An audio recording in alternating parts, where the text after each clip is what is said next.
year long, we've been taking you behind the scenes at Brookfield Zoo Chicago, showcasing its cute, quirky, and creepy residents. It's one of the only places in Chicagoland you can check out nearly every day of the year. And might we suggest you start your visit very slowly? Take a look. We're going to do today's segment really slow. I am with Dr. Mike at Brookfield Zoo Chicago, and tell us about Patty. So this is Patty, one of our sloths. She is licking my beard right now, which is just an interesting feeling, but she is one of our animal ambassadors here at the zoo. So she was hand-raised. She's very used to people, and it really is just a wonderful animal for us to be able to get up close and engage kids in wildlife and nature. Tell us a little bit about her, because is she a two-toed or three-toed sloth? So she's a two-toed sloth. So there's 5 different varieties of sloths. And really that is a reflection of how many toes are on their front feet here, which they use for climbing. So sloths are tree-dwelling animals. They spend most of their life up in a tree. They eat a variety of different plant materials, leaves, shoots, those types of things. And so very well adapted to be high up in the tree. They don't walk, if you can believe that. They do the climbing, but they also swim. Yeah, they're surprisingly good swimmers, which is not something you think about, but they are able to do that. But again, kind of an uncommon thing. You know, they're almost always up in the tree. Another interesting thing is, they really only come down in very intermittent basis, but they only come down to use the restroom about once a week. So they're very unique in their ability to have that interval between bathroom trips. Where do we find them in the wild, and what is their status? Yeah, so Central and South America, we do see declining populations, all of the usual reasons that we see it in terms of just habitat destruction, loss of areas for them to live, encroachment by people, hunting, all of those types of things. So there's certainly a species that we want to do everything we can to protect. I mean, she is so precious. She's got those tiny little eyes. Can she see really well? And I'm assuming she doesn't bite, right? So actually, they've got surprisingly large teeth and actually can deliver a really bad bite. Patty's, very used to us, which is why we're able to do this. But it's really one of their main defenses against predators is that ability to bite. And while they do everything slowly, they can bite very quickly. So it's something that we're always careful of with our sloths that are not quite so acclimated to people. Last but not least, Patty is located here, and we are. So we're in Hamill Family Wild Encounters right now here at the zoo. But there's another type of sloth that you guys have. Where can people find it? That's right, yeah. So our other sloths are in Tropic World in our South America section. All right, and that is getting a revamp, right? Yeah, so Tropic World is actually closing down here this week as we start to position everything for opening a tropical forest next summer. So we're getting some indoor work done, and can't wait to get that new space opened. It was so nice to meet you, Patty. You look like a great hugger, but I'm going to keep my distance with what I now know. Dr. Mike, thank you. Come see Patty and all of her friends here at Brookfield Zoo Chicago. We are seeing spots out here at Brookfield Zoo Chicago with another one of my favorite animals. And sorry, you're taking the back seat here, Dr. Mike. I know I am. He's the president and CEO of Brookfield Zoo Chicago. Tell me who we have here. So this is Cayenne, one of our servals. Magnificent cat, isn't he? The second fastest cat in the world behind the cheetah. They can get up to 45 miles an hour in a full sprint. So really neat animals. I mean, compared to a house cat, very different. Where do they typically live? So they're found throughout most of Africa, sub-Saharan Africa, grassland, open type of savanna spaces. And what do they eat? So variety of small animals, so they're a strict carnivore, everything from small mammals to birds they may be able to catch, small lizards, pretty varied diet. As long as news reporter isn't on that list, and I am fine. And I think we're going to demonstrate one of the ways that he would go after food. And so tell me what he's about to do here. So Nicolette is going to set him up here where he's going to actually stick his leg down in here to grab out a food item. And this would be the same type of behavior they use for grabbing small mammals out of burrows in the wild. Wow. So they've got the second longest leg relative to their body size of any cat. And this is what they would do to catch something like a naked mole rat out of the ground. He's pulling out a pine cone right now just to demonstrate the behavior. That's amazing. And so where can people see him here at Brookfield Zoo Chicago? So Cayenne is in our Animal Ambassador program. So these are animals that have incredibly strong relationships with our animal care staff that we use for programming, opportunities to teach, opportunities to share conservation stories, and opportunities for people to really get up close to our animals. So Cayenne will be found throughout the park in some of our ambassador animal programming. This fall during Boo at the Zoo, some of our other fall events, is a great chance to be out here when we've got some of that programming taking place and people really have the opportunity to get up close in this type of experience and see some of these incredible animals. I don't have a litter box large enough at home, so that's a good thing because Yes. I'm going to come to Brookfield Zoo Chicago to see him and all of his friends. You should too. If I told you there was an animal at Brookfield Zoo Chicago that was white with black stripes, you probably think zebra, but in this case, that would be wrong. I've got CEO Dr. Mike here, and tell me a little bit about this animal. I had never even heard of it before. So many people haven't. This is Tallulah, one of our tamanduas here at the zoo. So she is a type of anteater, and you can see we've got some great bugs for her right here that she is having a great time chowing down on. And you can see this incredibly long tongue. It kind of looks like a piece of spaghetti popping out that she uses to get hold of that food. Can I just ask you too, like when you apply for the job of president and CEO of Brookfield Zoo Chicago, just holding live bugs, is that like it's part of the in job the job description? I would think that it would be. Yeah. Okay, and she also has some banana baby She does. food. So I'll give you the banana baby food, unless you want the bugs. I don't think so. Okay. All right. So she's we'll going be able to stick see that that little tongue. tongue down there, and she is very closely related to an anteater, correct? She is, yeah. So in the wild, they have these incredibly strong front legs. You can see these big claws, and they use that to tear apart those termite mounds or the ant burrows. And then they rip that open, and the bugs come out, and then they have a field day. They can eat up to 9,000 or 10,000 insects a day, little tiny, tiny bugs. And you can see her mouth only opens a tiny little amount just to let that tongue come out to pull the food back in. I saw like as big as a pencil eraser, and they don't have any teeth, right? Correct, yeah. So from a bite standpoint, not something you have to worry about, but again, those front legs with those claws, they can really do a significant amount of defense with those claws to stay safe in the wild. And tell me a little bit about her personally. So she's about 12 years old, so kind of middle-aged, but a wonderfully calm animal. They make great ambassador animals for us here at the zoo because they really let us tell a wonderful story, and they're an animal that people just don't know. So they're a fun one to bring out and to be able to talk about with the general public. And you know, from a conservation standpoint, they're from South America, Central America. You can find them all the way up to Mexico. But one of the biggest challenges that they face in the wild is just loss of habitat. So again, kind of that same theme that we see with so many animals, where it's just a loss of the forest that they live in. Dr. Mike, where can people find her at Brookfield Zoo Chicago? So she is one of our ambassador animals. So where you find her depends on the day and what's happening at the zoo. So we try and do these sort of public encounters with her throughout the park in different places and different times during the day. Well, Tallulah, it was a pleasure to meet you, my dear. And come check her out here at Brookfield Zoo Chicago. We're back with more of our year-long behind-the-scenes tour of Brookfield Zoo Chicago. Next up, we're visiting some of its creepiest residents, if you dare. We are celebrating the Year of the Snake here at Brookfield Zoo Chicago. I'm with President and CEO Dr. Mike, and we're at a location at the zoo where you can find a whole lot of snakes. That's right. So our Feathers and Scales building here at the zoo, we have about 40 different species of snakes found throughout the zoo.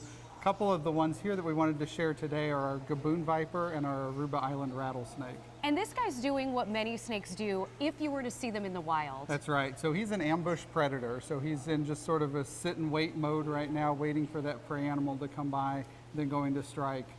Venomous snake, so when it gets hold of that prey, it injects that venom and then lets go and waits for the venom to take effect and then goes back and catches up with its meal later. And how long are those fangs? So in this case, these guys can actually get fangs up to about this long. They're Yikes. one of the longest fangs in all snakes. So we want to move on now to one of the rarest snakes, and you can only find it in Aruba. That's right. So the Aruba Island rattlesnake, critically endangered in the wild. There's only about 200 of these snakes left in the island. They're found only on the island of Aruba, and really losing population size in a dramatic fashion due to habitat loss, interactions with people, and really are confined now to just really one protected area.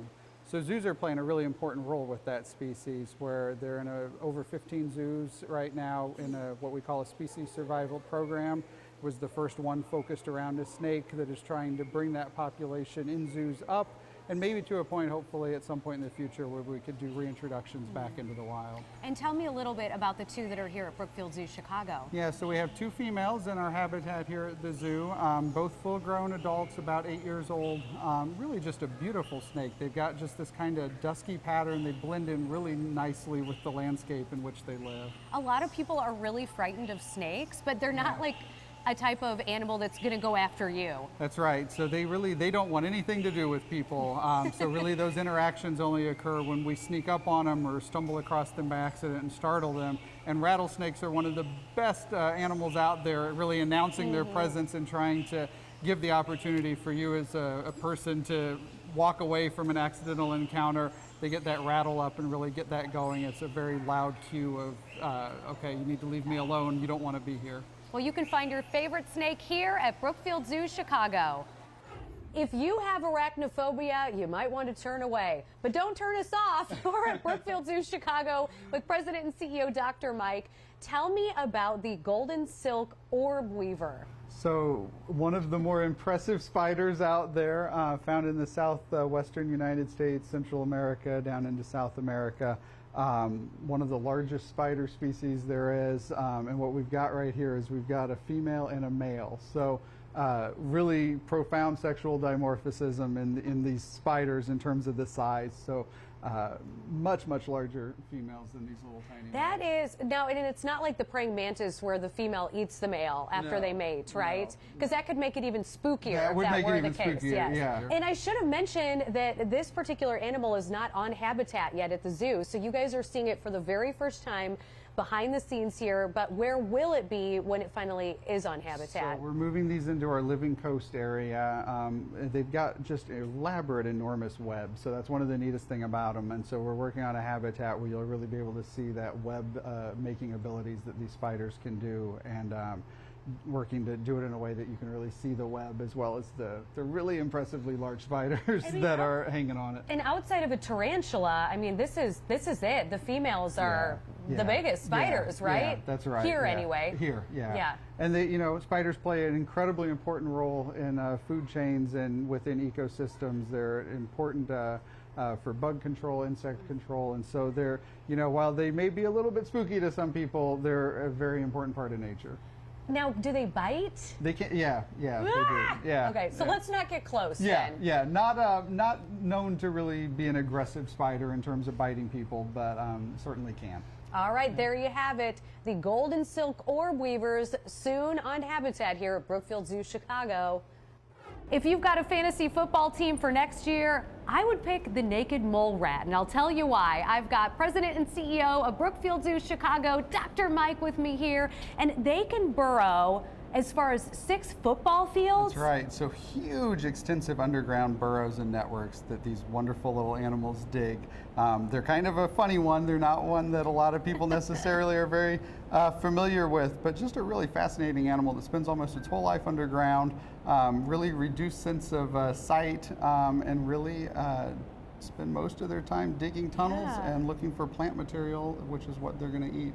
And you can see a whole kind of colony of them here behind you at Brookfield Zoo Chicago. You touched on their senses. Why are they naked? Well, so in where they live underground, they just really don't need that fur. So they've sort of de-evolved it, and they've got a really a kind of a unique way of spending their time within those tunnels, where you'll see this one kind of start to back up, where they basically are digging that dirt and pulling it back with them. And they've got very strong jaws. And tell me a little bit about their teeth. So they're rodents, so those teeth are continuously growing throughout their life, and so they have to wear those teeth down. So they do that with the food they eat. They've got really dense, tough material that they spend their time chewing away on, and that helps keep their teeth worn down. Tell me about their association with cancer. So this is a really neat one. So this animal that we've got right here is about 30 years old, and they're really long-lived as far as rodents. And part of that is that, for reasons we don't fully understand yet, but is an area of active research right now, is that these guys don't get cancer. We see an incredibly low incidence of cancer in naked mole rats. And They've got a lot of adaptations by living underground. They live in low oxygen environments. So they've got some unique metabolic mechanisms that we think is related to that resistance to cancer. And so there's a lot of research right now involving naked mole rats. That is amazing. And then where can you find them here at Brookfield Zoo Chicago? So we're in the fragile desert here at Brookfield Zoo, which is where you can find our colony. We've got a big colony on the bottom of naked mole rats, and then we've got Damaraland mole rats on the top here behind us, which is another species. All right, so come here to Brookfield Zoo Chicago. You can learn all about their structure. They've got a queen. They have a couch potato, which I would like to be if I were a naked mole rat. But anyway, come here, check them out. Brookfield Zoo Chicago has some of the most unique residents that you will ever see from all corners of the world. Some are even celebrities in their own right. Check this out. If you love the new Minecraft movie or playing the game itself, Dr. Mike here at Brookfield Zoo Chicago, they have one of the famous characters live and in person. The axolotl. Yes, better you say it than me. So these are actually confiscations that came to us from U.S. Fish and Wildlife Service. So in the wild, this is a species that's critically endangered. Population very, very small these days, under 1,000 animals, very small range in Mexico. But a species that's found commonly in the scientific research field and in the pet trade. So that's why there's movement of animals and how these came to come to live with us. In scientific research, because they are so remarkable. They really are. So they've got an incredible ability to regenerate limbs, parts of organs, really an interesting species from a scientific standpoint. And they're just kind of a peculiar animal because they're related to salamanders and amphibians, and so they go through metamorphosis. So like a frog turns from a tadpole into a frog, salamanders turn from a sort of underwater-based animal into the salamander, and axolotls are basically what we say neoteny. They stay in that sort of juvenile form even when they're mature. So they've still got the sort of fin-like appearance. They've still got the external gills, but they're a mature adult and reproduce that way. You know, I was reading that they're found in two lakes near Mexico City, which is remarkable that that's one of the only places they're found, and there's only like 50 to 1,000 in nature. Yeah, so really the loss of habitat. So as lakes were drained, as Mexico City grew, the loss of the lakes, and then just the normal issues of runoff of human materials and human chemicals into the freshwater ecosystem can really have a devastating effect. And when you've got an animal in a really small range already, that can really have a huge impact. What can we do to help? So from a standpoint of helping the axolotl, I would say the biggest thing we can do is just to help all amphibians around the world globally. And one of the best things we can do is just be really mindful of our waste and our plastic waste, as well as chemical disposal, and making sure that it doesn't get into the waterways where it can be exposed to the animals. And amphibians in general are really very susceptible and very sensitive to those chemicals in the water systems, and around the globe we're really seeing a lot of amphibian loss. Well, you can learn more about it here at Brookfield Zoo Chicago, and like I said, come to the Living Coast where you can see the axolotl. That's right. There's no question who let the dogs out here at Brookfield Zoo Chicago. That's my attempted humor with one of the most incredible animals here. This is Dr. Mike, the president and CEO. Tell us what we're looking at here. So we've got two of our African painted dogs here who just were let out onto habitat, and they've got some enrichment items there in the form of Christmas trees. So every year we have our holiday magic with our community tree trim, 850 trees throughout the park, and then this time of the year all those trees start getting recycled into our animal habitats as a form of entertainment for our animals and to give them some enrichment. In this case, there's some ribs that are in those trees, so they've got some food items in there, and really making them work for their food a little bit today. They have so many interesting features. The big ears, the bright colored patches. Tell me about that. Aren't they just, they're so beautiful. I just love the pattern on these animals, and it really helps them camouflage into a lot of different habitats in the wild. They're pack animals, so they can live in, you know, packs even up to 100 animals historically. Today the population sizes are so reduced that we really don't see packs nearly that big, and most packs are more in the kind of 10 animal range. But They're amazing social animals, have a very clear hierarchy within their pack, but also work very cooperatively within that pack for hunting, for raising of pups, and for just really all of their activities. Where do you find them in the wild? So they're found scattered throughout Africa, but again, populations have just really declined to where there's less than 5,000 of these now in the wild. So they're really an animal that's struggling today and very critically endangered. A lot of conservation work going in to protect them, to really try and protect their habitats, to diminish poaching and hunting activities against them, and then really they struggle just with having the appropriate habitat to really range throughout anymore. Now, I know that we've talked about Brookfield Zoo Chicago's efforts for conservation with the Mexican wolves. Yeah. Is a similar situation going on here where you're trying to get to the point where you release them into the wild? Yeah, so that would ultimately be the goal for sure, but right now there's just not enough habitat available to really do that kind of release program. But the zoos throughout the United States and throughout Europe, there are cooperative programs aimed at just maintaining this population that we have under human care in zoos. And so a lot of work going into making sure that we keep a robust and healthy population in zoos, with the hope that someday we will be able to support that type of reintroduction work. Well, come see the African painted dogs right here at Brookfield Zoo Chicago.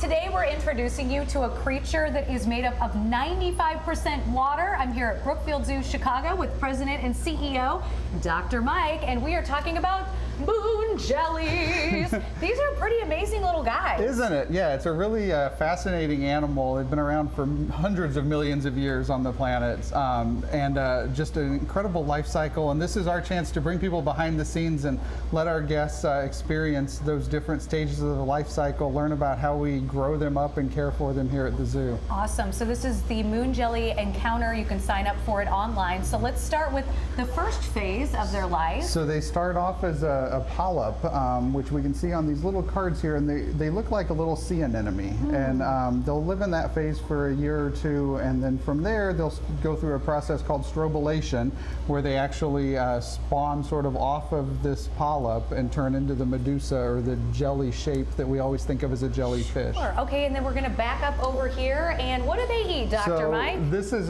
brine shrimp that we're culturing here, and that's the food. So in the wild, they're just filter feeders. They're just filtering that zooplankton or phytoplankton out of the water.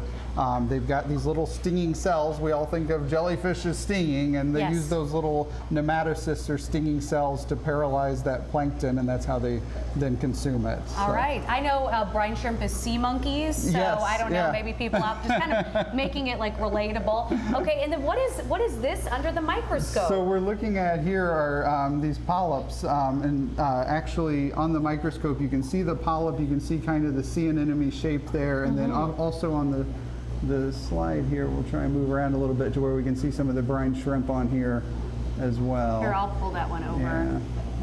There we go. There. They kind of look like tiny little tadpoles. Yeah. All right, and then backing up here, and guests can actually feed these little guys. That's right, yeah. So as part of this encounter, the opportunity to come back behind the scenes with us here and actually have the opportunity to feed some of the moon jellies. What am I doing here? So you've got brine shrimp right there, so you just want to get it kind of down close to the jelly there and squirt it out, and you'll... Delicious! And then we can also touch them, is that correct? So we can touch these, yeah. So their stinging cells are not able to penetrate human skin, the moon jellies. We want to be very careful with jellies that we encounter in the ocean, because many of them can sting and have a really painful You know what? I'm going to leave that part to you. And then we end with a bang, because guests, come back here, Dr. Mike, can get their picture with the moon jellies. Hope you guys enjoyed this segment from Brookfield Zoo Chicago. We have an exclusive behind-the-scenes look at the animal hospital here at Brookfield Zoo Chicago. I'm with the CEO and President, Dr. Mike, and tell us who's getting an exam here behind us. So we have Brunei, our adult male orangutan, having an exam and checkup here behind us, and this is part of his eventual move into Bramson Tropical Forest. So in the process of moving him into these new spaces, we're taking advantage of having him under anesthesia to do a full checkup and just a full preventative care exam. How often does he get these exams? So we really base those preventative care exams on the individual animal, how old they are, where they're at in their life history, and any medical issues that they may have. So in a younger, healthy animal, every couple of years, and an older animal that may have some chronic or known medical issues, we may check them every 6 months. And what are they looking for? So really just the same thing that you or I would go to the doctor for kind of that annual checkup is happening here, plus all of the specialist visits, plus a dentist visit on top of that is kind of the way I sum it up. So full set of blood work to look at all of his organ health, sets of radiographs or a CT scan, ultrasound of his abdominal organs, chance to look at his teeth, clean them up, polish them up, and really just overall evaluation. And you've got a lot of staff on hand here to help with this. We do. So yeah, today right now in this room we've got 2 of our clinical veterinarians, several of our veterinary nurses, and 1 of our veterinary residents who's a veterinarian in training for zoo and wildlife medicine. And tell us a little bit about Brunei as well. So Brunei is 34 years old. He is actually was born here at Brookfield Zoo as a cross between a Bornean and a Sumatran orangutan. I'm not going to ask you the difference. Don't test me on the difference because I don't know what that is. But so our other animals are Bornean orangutans, and he's just a magnificent adult male animal, and they're so endangered in the wild. We just keep seeing massive loss of orangutan habitat in the wild, illegal poaching of animals, loss of habitat for farming, agricultural use. Palm oil plantations are a big culprit in taking away that space. So we always talk about making sure you're buying sustainable palm oil that's from a responsible source. And they need our help. When can people see them here at Brookfield Zoo Chicago? Yeah, so Bramson Tropical Forest just opened. We're so excited about it. Just opened last week. Our orangutans are the last animals to settle into that space, but hopefully here within the next couple weeks, we'll have them outside along with our white-cheeked gibbons. Awesome. So come see Brunei here and all of his friends at Brookfield Zoo Chicago.